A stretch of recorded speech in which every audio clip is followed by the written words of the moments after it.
જે આજે સૌથી પહેલાં એમએનએમ ફોકસમાં છે, કારણ કે ગઈકાલે જ આપણે સીએનબીસી બજારે એક્સક્લુઝિવ સમાચાર આપ્યા હતા કે અહીંયાથી એમએનએમ એસએમએલ ઇસુઝુની અંદર હિસ્સો ખરીદવા જઈ શકે છે અને તેનું અધિગ્રહણ સંપૂર્ણ રીતે કરી શકે છે. આપણે ગઈકાલે આ સમાચાર સીએનબીસી બજારે સૌથી પ્રથમ આપ્યા હતા. એના પર એમએનએમની ખાસ કરીને સ્પષ્ટતા આજે આવી છે, જે ઘણી મહત્ત્વની છે. અને એમણે કહ્યું છે એસએમએલ ઇસુઝુમાં હિસ્સો ખરીદવા પર કંપનીની સ્પષ્ટતા છે. ગ્રોથ માટે નવી સ્ટ્રેટેજિક શક્યતાઓ તેઓ શોધી રહ્યા છીએ. જો કે અત્યારે આ બધી જે વાત ચાલી રહી છે એની અંદર કોઈપણ પ્રકારનો તેમણે હામી ખાસ કરીને ભરી નથી, પરંતુ સ્પષ્ટ વાત એ છે કે એમણે અહીંયાથી ના પણ પાડી નથી. એટલે આ જે આપણને સમાચાર ગઈકાલે બતાવ્યા હતા એ ચોક્કસથી એક વિચારણા હેઠળ હોવાનું આના પરથી પ્રતીત થાય છે. એટલે એના પર એક ખાસ ફોકસ રહેશે આજે એમએનએમ અને એસએમએલ ઇસુઝુ પર. તો આમ તો ગઈકાલે જ જ્યારે આપણે આ સમાચાર આવ્યા હતા ત્યારે એસએમએલ ઇસુઝુ પર એક સારી એવી તેજી આપણને જોઈ હતી, પરંતુ ખાસ કરીને અહીંયાથી અપડેટ એ છે કે એમએનએમ દ્વારા સ્પષ્ટતા આપવામાં આવી છે. તેમણે આ વાતને નકારી નથી, સ્વીકારી નથી, એ પણ અલગ વાત છે. એટલે એના પર એક ખાસ ધ્યાન રાખતા રહીશું. પરંતુ ખાસ કરીને અહીંયાથી હવે તમારે ઓએનજીસી પર નજર રાખવાની છે, કારણ કે જો ટ્રમ્પે જે ટેરિફને લઈને ફરી પાછા ચીમકીઓ ઉચ્ચારવાની ચાલુ કરી છે, એમાં થોડું ઓએનજીસી અડફેટે આવી શકે એવી એક શક્યતા છે. અમેરિકાએ અહીંયાથી ખાસ કરીને વેનેઝુએલા પાસેથી જે લોકો ઓઇલ ખરીદી રહ્યા છે એમના પર એક વધારાના 25% ટેરિફ લગાડવાની ખાસ કરીને વાત કરી છે. વેનેઝુએલા અને અમેરિકા વચ્ચેનો જે આ મતભેદ છે એ ટ્રમ્પની પહેલી જે ખાસ કરીને ટર્મ હતી ત્યારથી આપણે જોઈ રહ્યા છીએ કે જ્યારે ઘણા બધા પ્રતિબંધો વેનેઝુએલાની ઉપર મૂકવામાં આવ્યા હતા. એટલે હજી પણ ટ્રમ્પ થોડીક એક હાર વેનેઝુએલા પર કાઢી રહ્યા છે અને એમણે કહ્યું છે કે જે પણ દેશો વેનેઝુએલા પાસેથી ઓઇલ અને ગેસ ખરીદશે એમના પર 25% ટેરિફ લાગશે. હવે આની ઓએનજીસી પર શું ઇફેક્ટ આવશે? તો ઓએનજીસીની એક સબસિડરી કંપની છે ઓએનજીસી વિદેશ, કે જે વિદેશોની અંદર ઓઇલિંગ માટે કે ડ્રિલિંગ માટે કે ઓઇલ એક્સપ્લોરેશનનું કામ કરે છે. હવે આ ઓએનજીસી વિદેશને વેનેઝુએલા પાસેથી લગભગ $500 મિલિયન વસૂલવાના છે. અને ઓએનજીસી વિદેશની એવી રણનીતિ હતી કે તેઓ ક્રૂડ આ પૈસા લેવાની જગ્યાએ એટલા રૂપિયાનું ક્રૂડ એમની પાસેથી ખરીદી લે. પરંતુ હવે આના પર થોડી કદાચ બ્રેક લાગી શકે છે, કારણ કે ઓલરેડી એક તો ટ્રમ્પ રેસિપ્રોકલ ટેરિફ ઇન્ડિયા પર લગાવવાની વાત કરી રહ્યા છે. એમાં જો ઓએનજીસી વિદેશ અહીંયાથી પોતાના પૈસા વસૂલવાના ચક્કરમાં જો ખાસ કરીને ક્રૂડથી આનો સેટ ઓફ કરવા માગશે તો આપણે ન અજાણતા કે જાણતા ખાસ કરીને એ કેટેગરીમાં આવી જઈશું કે જ્યાં આગળ 25% વધારે ટેરિફ ઇન્ડિયાના ગુડ્સ પર લાગી શકે છે. હવે ઓએનજીસી વિદેશની વેનેઝુએલામાં ઓલરેડી 2 પ્રોજેક્ટ્સ છે અને ત્યાં આગળ તેઓ ઉત્પાદન વધારવા માટેનું એક ખાસ કરીને વિચારી રહ્યા હતા. એટલે એ રણનીતિ પર પણ ફરી એક વખત અહીંયાથી કદાચ વિચાર કરવાનો આવશે. એટલે આજના દિવસમાં ઓએનજીસીનો સ્ટોક ખાસો મહત્ત્વનો રહેવાનો છે. જોકે નંદલેસ આપણે એ પણ સવારે અત્યારે જોયું કે યુએસ અને ભારતના જે પ્રતિનિધિઓ છે તે આજે આ અંગે વાતચીત કરવાના છે રેસિપ્રોકલ ટેરિફ અંગે. એટલે આ અંગેનો કોઈક રસ્તો નીકળે છે કે નહીં અને એના પર શું સ્પષ્ટતા આવે છે એ ખાસ વાત અહીંયાથી ધ્યાન રાખવી જરૂરી છે. એટલે અહીંયા ધ્યાન રાખજો. ઓએનજીસી વિદેશને લઈને કદાચ આજે ઓએનજીસીમાં તમને થોડો ઘણો ઘટાડો આવતો જોવા મળી શકે. બીજી તરફ બ્રિટાનિયા ઇન્ડસ્ટ્રીઝ પર આજના દિવસે નજર રાખવાની છે. કંપનીનો ભરૂચના ઝઘડિયાની અંદર પ્લાન્ટ છે અને આ પ્લાન્ટ પર હડતાલ ચાલી રહી છે, જેને લઈને થોડીક કામને થોડો ઘણો પ્રભાવિત થઈ રહ્યું છે એવું કંપનીએ કહ્યું છે. પરિસ્થિતિને ઉકેલવા માટે કર્મચારીઓ સાથે સતત સંપર્કમાં છે અને હડતાલની અસરનું મૂલ્યાંકન કરી રહી છે. અને ખાસ કરીને જે પણ તેમનાથી અવેલેબલ રિસોર્સિસ છે એને લઈને ખાસ કરીને આજે હડતાલને લઈને આ પ્લાન્ટનું કામ અટકું છે તો તેની અસર સપ્લાય પર ન પડે એ માટેના પણ પગલાં બ્રિટાનિયા લઈ રહી છે. પરંતુ ચોક્કસથી આજે હડતાલના સમાચાર સામે આવી રહ્યા છે, એને લઈને બ્રિટાનિયામાં આજે થોડો ઘણો તમને ઘટાડો આવતો જોવા મળી શકે છે. એટલે એના પર એક ખાસ ફોકસ રાખીશું. બીજી તરફ હ્યુન્ડાઈ મોટર્સ પર નજર રાખજો, કારણ કે બોર્ડ પાસેથી આ 694 કરોડના રોકાણને મંજૂરી મળતી દેખાય છે. ટૂલિંગ સેન્ટર દેશની અંદર બનાવવા માટે કંપનીયાથી ખાસ કરીને રોકાણ કરશે. નવી યુનિટમાં સ્ટેમ્પિંગ ટૂલ્સ અને પેનલ ઉત્પાદન કરશે. રોકાણના ઉદ્દેશથી સ્ટેમ્પિંગ ટૂલ્સ અને પેનલ્સનો સ્થાનિક ઉત્પાદન કરવાનો છે અને હ્યુન્ડાઈ સપ્લાય ચેનને સ્થિર કરવા માટે અહીંયાથી ખાસ કરીને આ રોકાણ કરશે. એટલે હ્યુન્ડાઈ પર એક ફોકસ અહીંયાથી રાખવાનો છે. બીજી તરફ જીએનએફસી પર પણ આજના દિવસે નજર રાખવાની છે. તેમણે થાઇસેન ગ્રુપ ઉદય ઇન્ડિયા પ્રાઇવેટ લિમિટેડ સાથે નાઇટ્રિક એસિડના સપ્લાય માટેના કરાર કર્યા છે અને દરરોજ 600 મિલિયન ટન નાઇટ્રિક એસિડ તેઓ અહીંયાથી સપ્લાય કરશે. ખાસ કરીને નાઇટ્રિક એસિડ 3 પ્લાન્ટના પુરવઠા માટે તેમણે કરાર કર્યા છે અને 13 ઓગસ્ટ 2024માં બોર્ડ પાસેથી અહીંયાથી મંજૂરી પણ મળી હતી. અને આજે TKUIPL છે નવા પ્લાન્ટ માટે પ્રક્રિયાની જાણકારી અને લાયસન્સ પણ આપશે. એટલે આના પર એક ખાસ અહીંયાથી ફોકસ રહેશે GNFC પર પણ, કારણ કે આ જો સપ્લાય માટેનો એક લાંબા ગાળાનો કરાર થાય છે તો એમના માટે અહીંયાથી એક પોઝિટિવ વાત રહેશે. એટલે ખાસ કરીને GNFC પર પણ નજર રાખજો. બીજી તરફ ટાટા કન્ઝ્યુમર પ્રોડક્ટ પર આજે નજર રાખવાની છે.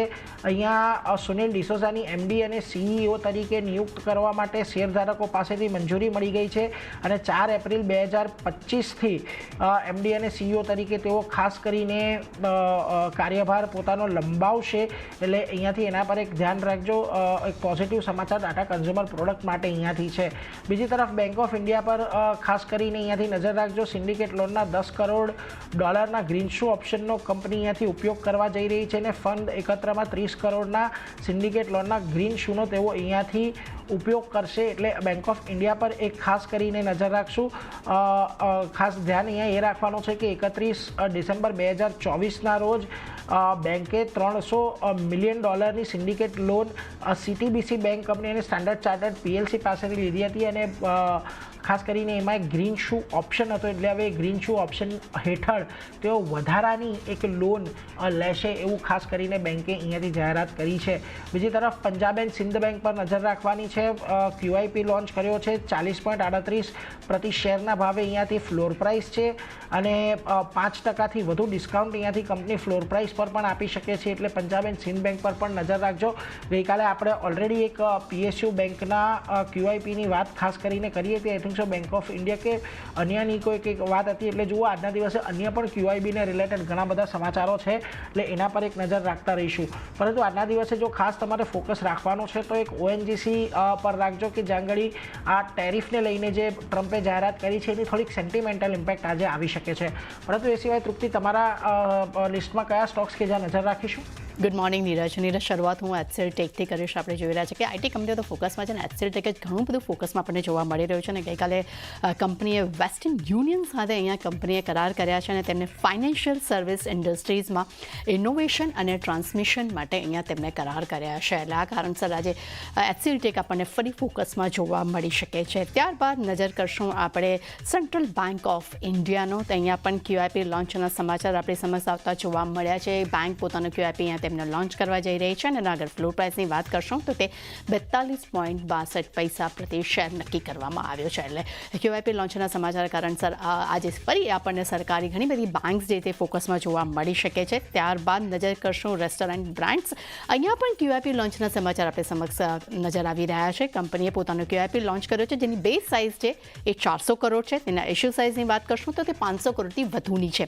એટલું જ નહીં, QIP માટે ઇન્ડિકેટ પ્રાઇસ જે છે તે ₹60 પ્રતિ શેર નક્કી કરવામાં આવ્યો છે અને ખાસ કરીને ગઈકાલના ક્લોઝિંગ પ્રાઇસથી લગભગ 6.85% ડિસ્કાઉન્ટ પર આપણને QIP પ્રાઇસ જે છે તે લોન્ચ થતો જોવા મળી રહ્યો છે 6.85% પર ના ડિસ્કાઉન્ટ સાથે. અને ઇક્વિટી આપણે ડ્યુલેશનની વાત કરશું તો તે 16.7% છે. એટલે ખાસ કરીને આ કાઉન્ટર પણ આજે આપણને ફોકસમાં જોવા મળી શકે છે. ત્યારબાદ નજર કરશું SBI લાઈફ પર. અહીંયા કંપની માટે નેગેટિવ સમાચાર આપણી સમક્ષ આવતા જોવા મળ્યા છે. કંપનીને નોટિસ મળી છે. તેમને IT વિભાગ પાસેથી 353 કરોડની ડિમાન્ડ નોટિસ મળી છે. અને ગઈકાલે જોયું કે આ કાઉન્ટર આપણે 52 સપ્તાહના રેકોર્ડ હાઈની પાસે આપણે કારોબાર થતો જોવા મળ્યો હતો. એટલે આ કારણસર એક નેગેટિવ સમાચાર જોવાનું રહેશે કે કાઉન્ટર કેવી રીતે રિએક્શન આપે છે. ત્યારબાદ ઇન્ડસઇન્ડ બેંક માટે આજે ફરી એક આપણને ખરાબ સમાચાર જોવા મળી રહ્યા છે. કંપનીને પેનલ્ટી ઓર્ડર્સ મળ્યો છે. તે બેંકને વિવિધ GST ઇશ્યુઝને કારણે 30.15 કરોડ માટે GST પેનલ્ટી ઓર્ડર્સ મળ્યો છે. ગઈકાલે પણ આ કાઉન્ટર ઘણું છે દબાણ સાથે કારોબાર થતું જોવા મળ્યું હતું. આજે ફરી એક નેગેટિવ સમાચાર છે તો જોવાનું રહેશે જે કેવી રીતે રિએક્શન આવે છે. ત્યારબાદ નજર કરશું NHPC.